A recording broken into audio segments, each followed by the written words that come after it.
Morning. ഇന്ന് Sunday ആയിട്ട് രാവിലെ ചർച്ചിലൊക്കെ പോയിട്ട് വന്നപ്പോഴുണ്ട് നമ്മുടെ ഹെലിക്കോണിയ നിറച്ച് പൂവിട്ടങ്ങ് നിൽക്കുകയാണ്. പിന്നെ ഒട്ടും താമസിച്ചില്ല, ഒരു കത്രിക എടുത്ത് പണി അങ്ങ് തുടങ്ങി. ചെറിയൊരു ഹോം ഡെക്കറാണ് ഉദ്ദേശിക്കുന്നത്. നന്നായിട്ട് വരുമോന്നൊന്നും അറിയില്ല. ഇത്രയും ഫ്ലവേഴ്സ് നമുക്ക് കിട്ടിയിട്ടുണ്ട്. അത് കൂടാതെ നമ്മളെ വാട്ടർ പാം എന്ന് പറയുന്ന പ്ലാന്റിൻ്റെ ലീഫ് കൂടി എടുത്തിട്ടുണ്ട് കേട്ടോ. ഇത് നമ്മുടെ വൈൻ ബോട്ടിലാണ് ഞാൻ ചെയ്യാൻ ഉദ്ദേശിക്കുന്നത്. ക്രിസ്മസിന് വൈൻ മേടിച്ചപ്പോൾ കിട്ടിയ ബോട്ടിലാണ് കേട്ടോ.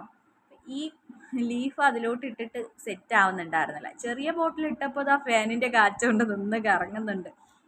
പിന്നെ രണ്ടിലും ആയിട്ട് കുറച്ച് ഇലയും പൂവൊക്കെ ആയിട്ട് അങ്ങ് രണ്ട് ബോട്ടിലും നിറച്ച് സെറ്റ് ചെയ്ത് വെച്ചിട്ടുണ്ട്. ഇനി നമുക്കിതിന് കറക്റ്റായിട്ട് ഓരോ പ്ലേസ് കൊടുക്കാം. സിറ്റിംഗ് പ്ലേസ് ആയിട്ട് ഡൈനിങ് ടേബിളിലാണ് ആ വൈൻ ബോട്ടിലെ ഫ്ലവർ നമ്മൾ സെറ്റ് ചെയ്ത് വെച്ചേക്കുന്നത് കേട്ടോ.